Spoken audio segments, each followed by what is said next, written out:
Hi, I'm Adam Summer. You're listening to the Yerushalmi Talk podcast with the support of the Yeshivat Devar Yerushalayim in Har Nof, Jerusalem.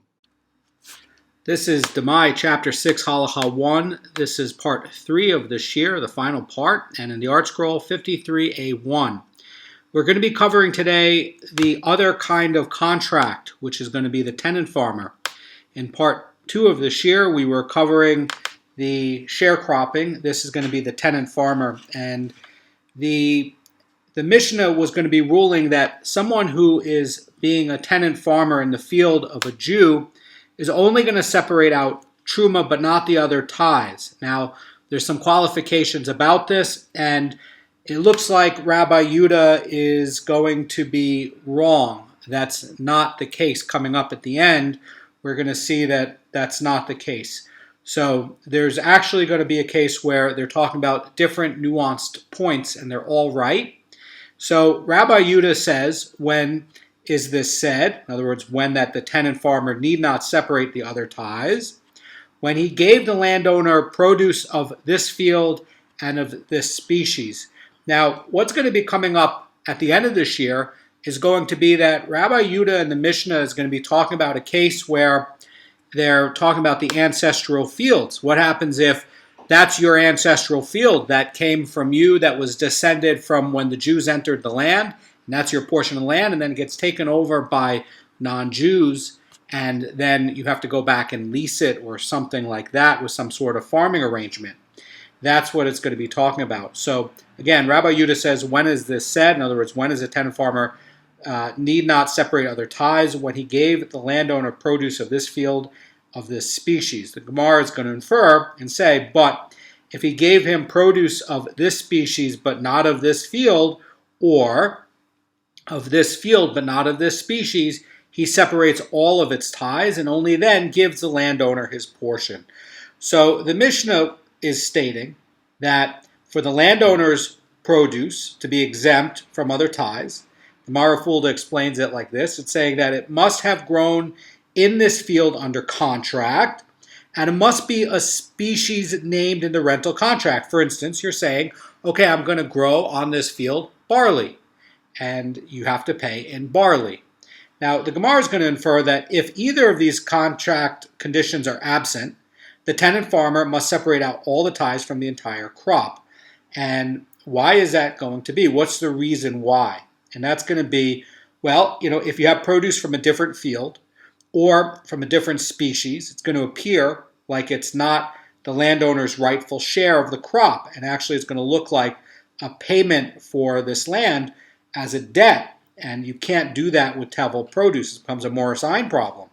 Now, again, everybody's going to agree that if you've rented another field from, say, landowner B, and landowner B has a contract with you for wheat, and you're landowner A, and you have a contract with this fellow for barley, and you grow the barley over there, and now you want to take wheat over from landowner B and now settle your payment for the price to be a tenant farmer as your contractual fee to get use of this land. Looks like you're paying a debt, and it looks like you're doing it with tevel. Not allowed to do that. So there's going to be some nuances on this, not so simple. The Gemara is going to give another brisa concerning one who is tenant farming the field of a Jew. And as we're going to see later, that when you're tenant farming the field of a non-Jew, there's going to be penalties that are put on by the rabbis. That's going to be to encourage people to get back the land. And the brisa is going to seem to dispute the Mishnah's ruling. Keep in mind, the Mishnah's ruling is not wrong. It's talking about a very narrow case that's going to be coming up. Rabbi Chia taught in a brisa, and by the way, this brisa is Tosefta 6:6, and this is actually going to be the view of the sages. This is actually going to be the view of the sages. So Rabbi Chia is saying, if the produce the landowner gives of this field, whether of this species, whether of a different species, the tenant farmer separates its truma and gives the landowner his portion, and he does not need to separate out the other tithes. So the problem is going to come, as we're seeing in this Gemara, if the produce he gives is from a different field, whether it's of this species or whether of a different species, he separates out all the tithes and only then gives the landowner his portion. So Rabbi Hia is basically saying as long as this produce is going to be from the same field, even if, by the way, he's growing a different crop than what he contracted for in landowner A's field, as long as you're paying from that field, that's going to be okay. The problem, and by the way, everybody's going to agree with this, the problem is going to come up when you're trying to go to landowner B, and you're also renting in landowner B, and now you're going to try to use what's grown in landowner B to settle the accounts of your farming fee to get access to land A, and you're using the produce of land B to pay for land A. That's going to look like you're settling a debt, and doing it with tevel, you're not allowed to do it. So Rabbi Chia's brisa is concerned only with the source of the produce, not with the species. And this, by the way, is in actual contrast with the Mishnah, which is concerned both with the source of the produce and with the species. Now, one of the things that could be coming up, and it's not implied in this Gemara, is going to be that, look, if you're making a contractual obligation, and you have different areas in Eretz Yisrael, and you can have a case where the barley is going to outproduce the wheat. So if you're coming and you're making a contractual term for wheat, and then you decided to grow barley instead, and you're producing 2 for 1 over on the barley, well, now your payment is going to be a thing where it looks like you're settling a debt, where it's actually going to be like you're paying with tevel. And so you violated the contract, and under that term, the Mishnah is going to basically be saying that, oh, no, you actually need to be settling that debt in wheat, not barley, because you contracted for it. Now, that's going to be different in a case where wheat and barley has the same value, and wheat and barley is going to be growing at equal rates. But that's also going to be something coming up. And another thing to keep in mind, and this is going to be coming up in another Masechet in Seder Zerayim, is going to be that barley and wheat are going to be drawing nutrition out of the ground separately. So if you contracted with this fellow for wheat and instead he's growing barley, well, you have an expectation of how much is being used out of the ground, because it uses up your land, and your nutrition does matter for future harvests. So let's talk about this discrepancy between this Tanaic dispute and Rabbi Yuda's statement in this Mishnah. Is going to be following the view of Rabban Shimon ben Gamliel, and that which Rabbi Hia taught in this Brisa, says this Gemara, follows the view of the sages. Now, the Gemara is going to be explaining how these contradictory rulings in the Mishnah are going to be taught by different Tanaim, and the ruling of this Mishnah, which Rabbi Yudah just said in the start of the Shir, is following the view of Rabban Shimon ben Gamliel. And this, by the way, is the person who's identified as the author of this Mishnah earlier, and that's in part 1 of the Shir, and the Gemara is now asserting that he was the author of the Mishnah's later rulings as well. And although the ruling that we're talking about now is in Rabbi Yudah's name, it's actually going to be talking about the view of Rabban Shimon ben Gamliel.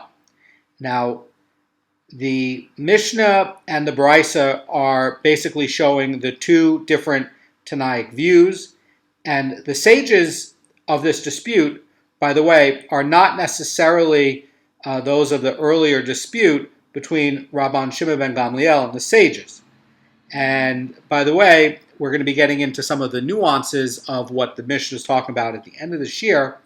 But the Mara Fulda says about this that the Mishnah sets forth the view of Rabban Shimon ben Gamliel as the settled halacha, and that indicates that his view was the one held by Rebbe, who put together the Mishnah.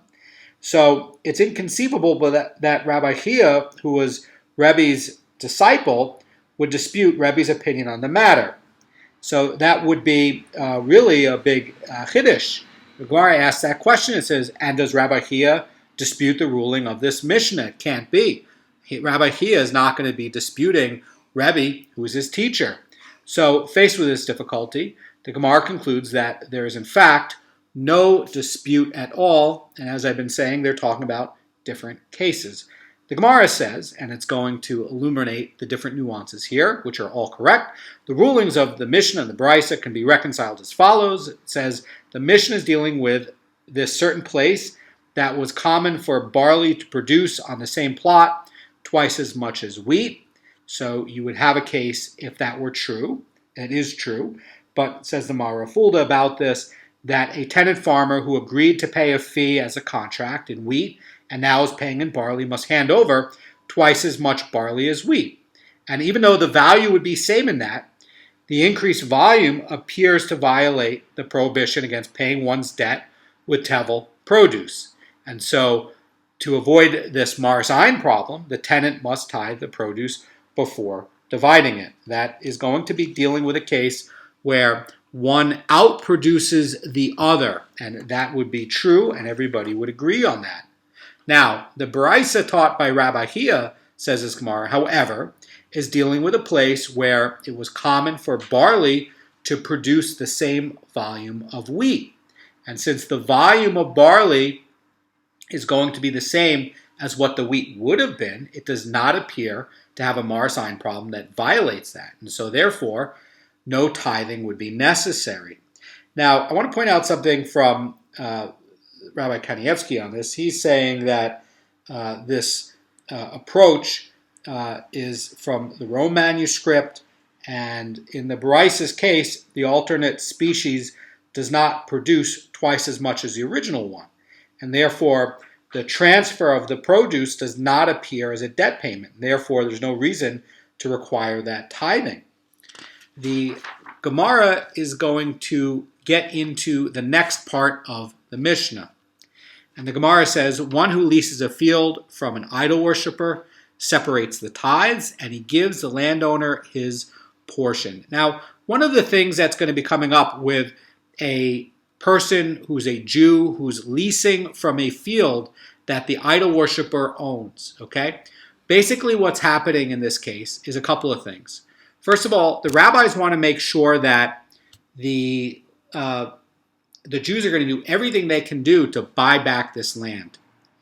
The second thing is they don't want to give a place for them in Eretz Yisrael, as we talked about in Devarim. There's a Devarim curse, a verse that's saying that you shall not give them a foothold. That's in Devarim. And so by doing the work and paying them fees to get value out of that land, it looks like you're violating this Torah law. In fact, that's really just going to be an asmata. Really, the rabbis are putting this as a penalty to dissuade this kind of value and to encourage non-Jews to ultimately sell the land, because either they have to do the work themselves, and they're not going to find Jews in this Jewish settled area to do that work. It's a very big, expensive work to do all this work and then have to go do all of the tithes on behalf of this person. And so somebody's going to look at this and say, well, maybe I'll get some investors and go buy back this land, because otherwise I'm just going to be paying the fee plus separating out tithes and losing it as well. The main reason why the rabbis are so worried about this as well is because you're really taking out produce that would be going to the tribe of the Kohanim and the tribe of the Levim. You're taking it out of circulation. You're growing it in the land, but really there's going to be less available for the tribes of the Kohanim and the Levim. And the idol worshiper is not going to separate out the tithes. And you went and you did this work and you created this produce in the land, and they're not going to get the benefit of it. The Kohanim and the Levim are not going to get benefit of it. And so they're worried that you've created this in the land and you're taking it out of circulation. So the Mishnah now is going to differentiate between the law of a tenant farmer in a Jew's field and one in the idol worshipper's field. And the Gemara is going to point out the differences. The Gemara says, here you say regarding a tenant farmer in a Jew's field that he separates out the truma from the entire crop and he gives the landowner his portion. So again, the case of the Jew's field, where the Jewish guy is the landowner, It's going to be where the Jewish guy makes a deal and he's getting a payment to get use of this land, and then the Jewish guy who's going to be the tenant farmer comes and does work on the land. And basically they're saying that he's going to separate out truma from the entire crop and give the landowner the portion. And as we covered before, the reason why that's going to be is because the tenant farmer is actually going to be having control over the crop through the entire process, including after it's done at the threshing floor. So it becomes a utility problem. And as we pointed out from the commentary in the Mishnah in part 1 of this year, this is going to be valued into the contract of the price. So there's really no loss for the tenant farmer. It's just a case of simplicity for when the tenant farmer has control over this grain and crop. And then once he has the completed crop, he's going to pay his fee. And so since it's going to be in the Jewish tenant farmer's control, he's going to tithe it and adjust it accordingly in the contract so he doesn't get a loss.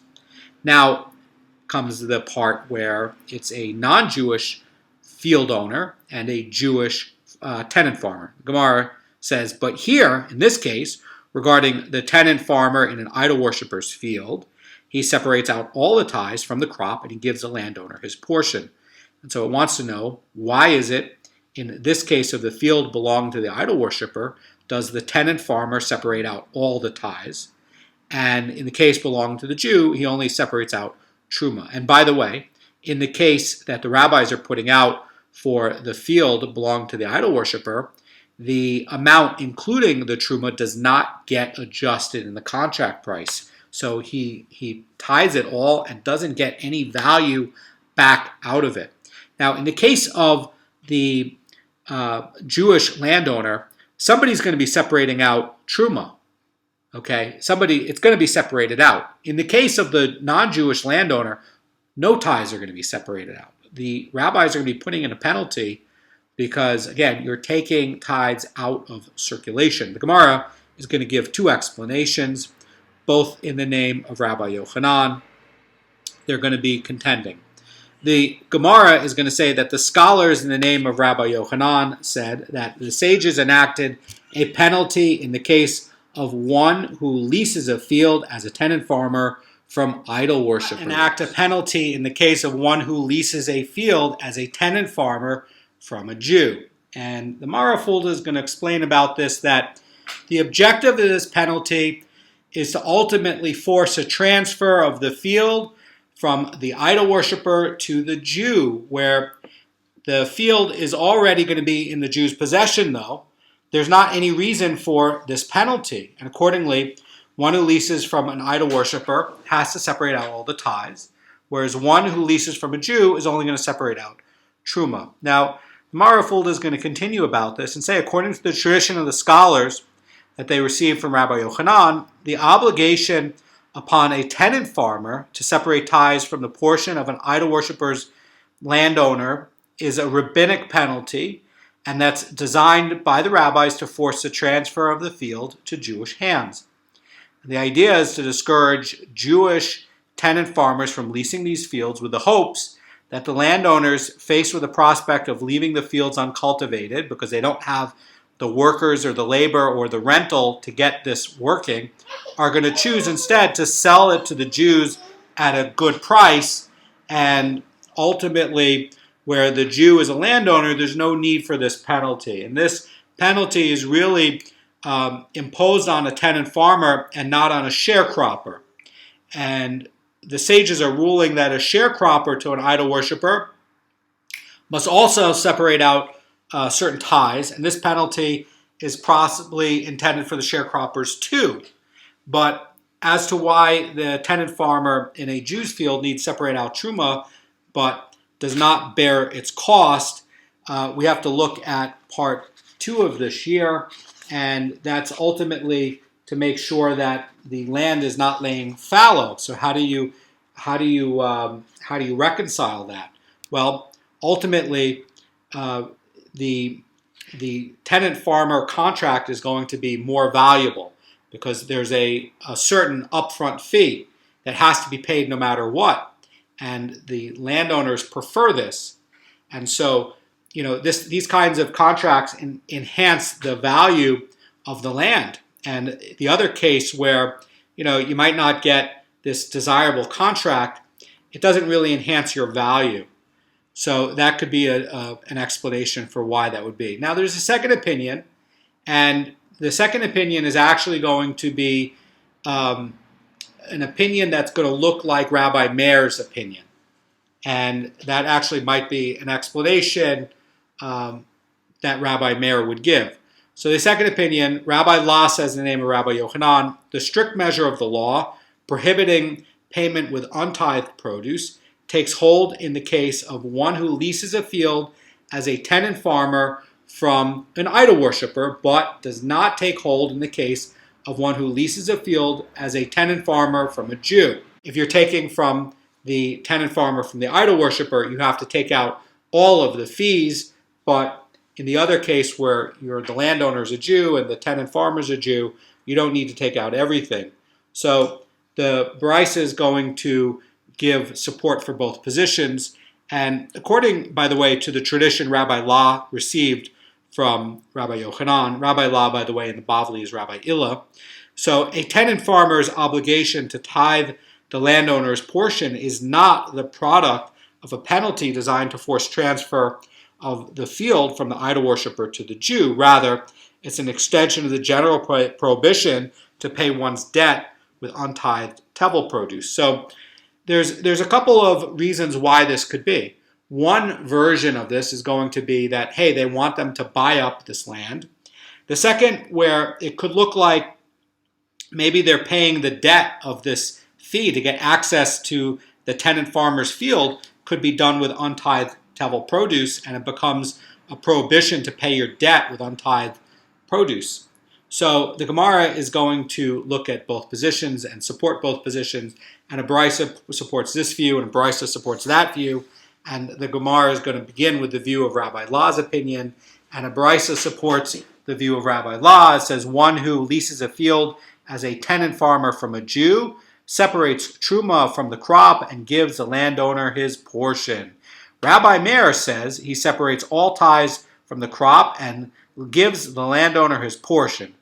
Now, the rabbis, that's going to be the scholars, say that the sages enacted a penalty in the case of one who leases a field as a tenant farmer from idol worshippers. In other words, the idol worshippers owned the land and the Jew is going to go work it.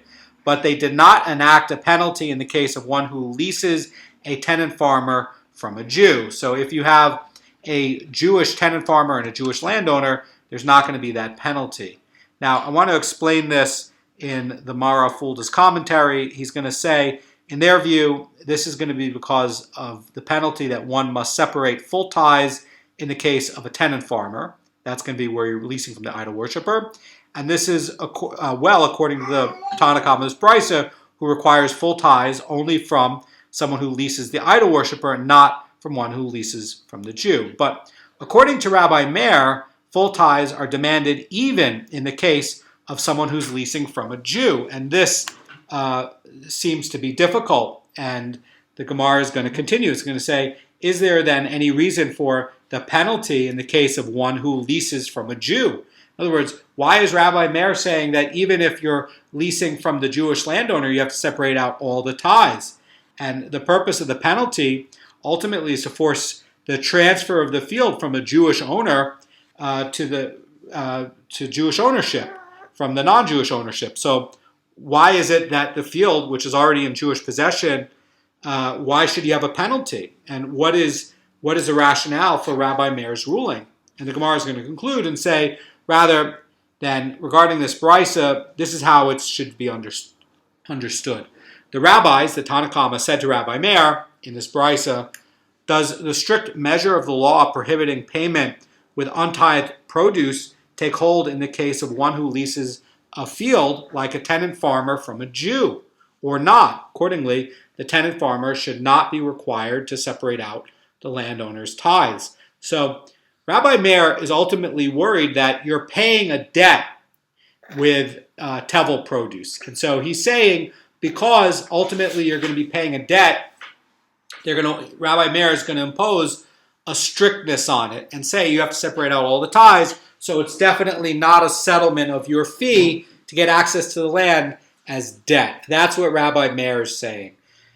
The Tanna Kama are saying, no, this penalty only is in the case of a idol worshiper landowner and a Jewish farmer as a d'Rabbanan thing in order to get an economic incentive going to buy up the idol worshiper's land. Not only is the tenant farmer going to be motivated because inside of what he produces would be value there in terms of the tithes that he wouldn't have to do, ultimately, he's going to add it up and he's going to see, well, it's just not worth doing this work, and it's going to drive down the value of, giving out these contracts, these valuable contracts that landowners prefer to try to get the land used, and the land might go uncultivated and drive down the value, and it creates an incentive to buy up this land by Jews.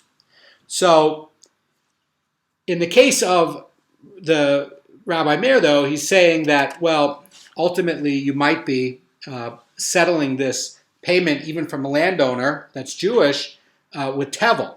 Rabbi Meir is going to respond to this in this Gemara and this Brisa, and it says, the strict measure of the law prohibiting payment with untithed produce does indeed take hold even in the case of one who leases the field as a tenant farmer from a Jew, and therefore the tenant farmer must separate out all tithes before giving the landowner his share. In other words, Rabbi Meir is responding that, look, you've created a contractual condition that requires a payment. And in trying to pay with the product that you're going to be doing, instead of just paying a cash fee up front, if you're paying with the product you're doing, you've settled a debt and you've settled it with tevel. You have to separate out all the tithes. So we see that this brisa is only explained as a dispute regarding this strictness of the law. That, by the way, would support what Rabbi Law is talking about that he got. In other words, they're worried that, maybe you're settling a debt with tevel.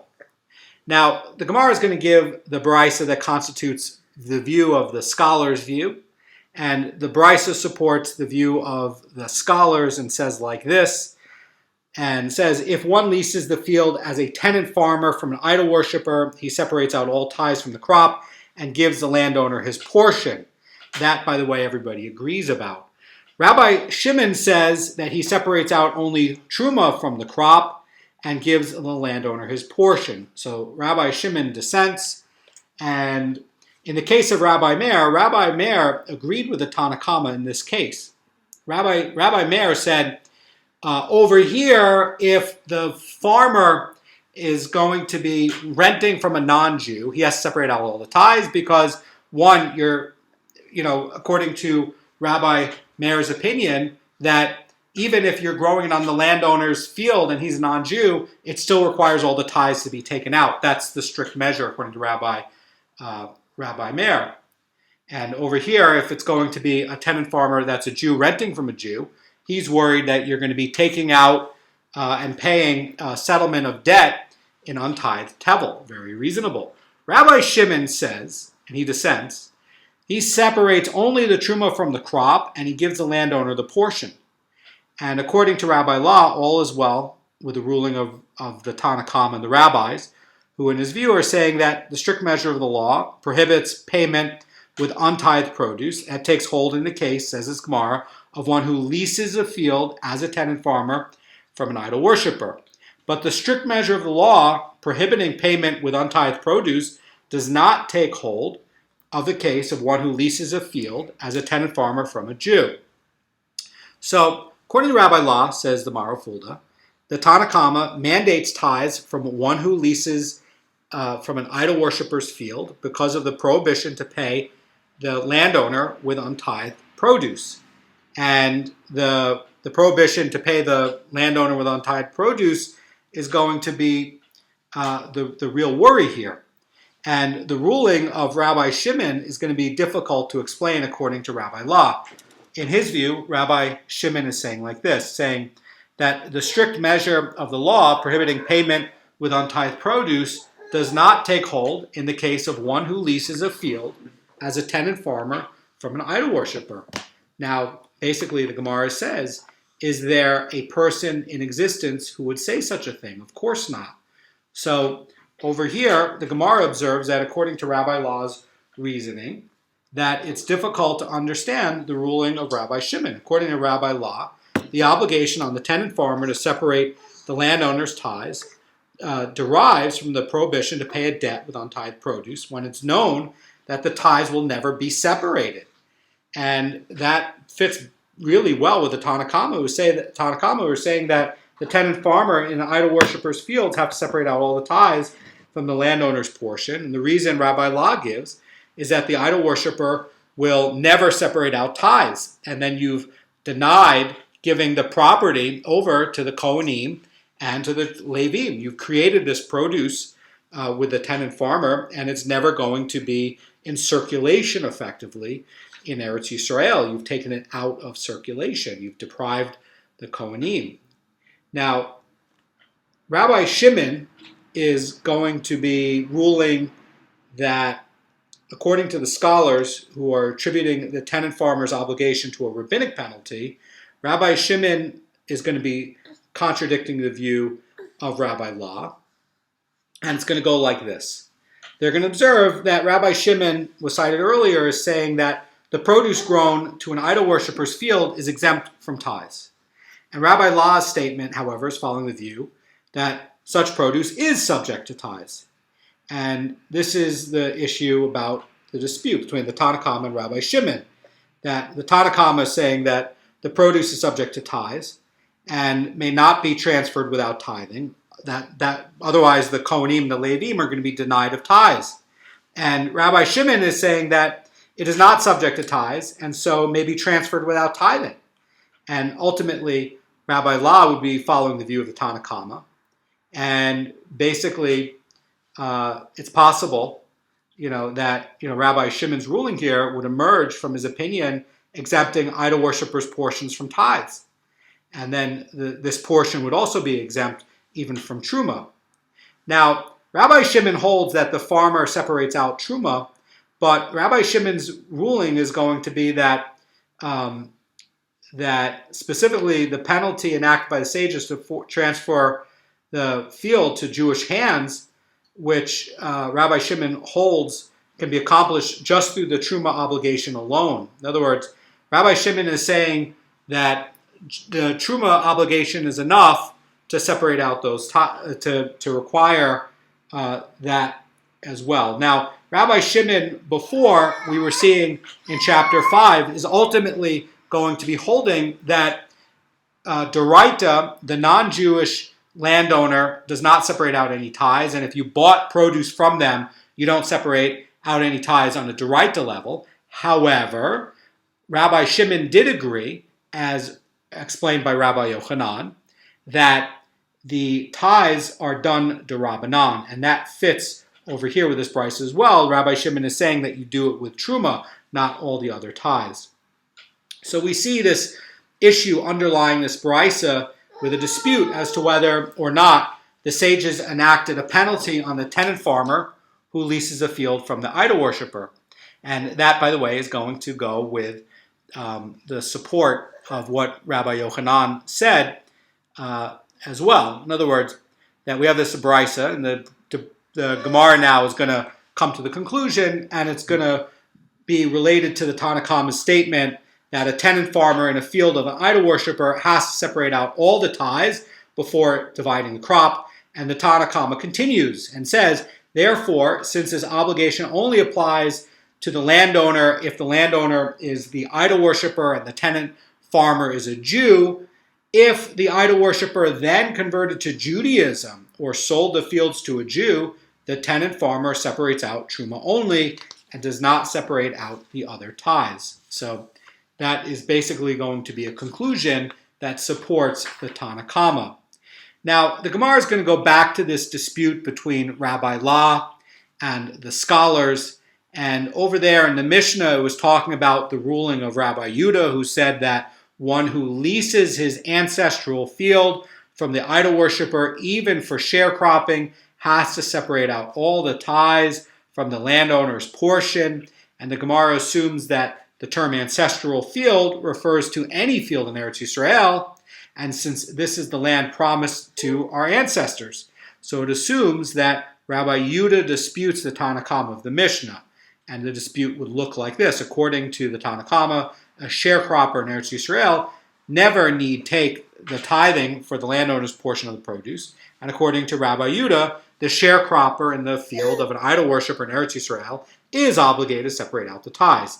Now, the Gemara is going to explain the question according to the scholar's reasoning on the basis of Rabbi Yehuda's ruling. It says, according to the one, that would be Rabbi La, by the way, who said that the reason we tithe an idol worshiper's tithing portion is that the strict measure of the law prohibiting payment of untithed produce takes hold.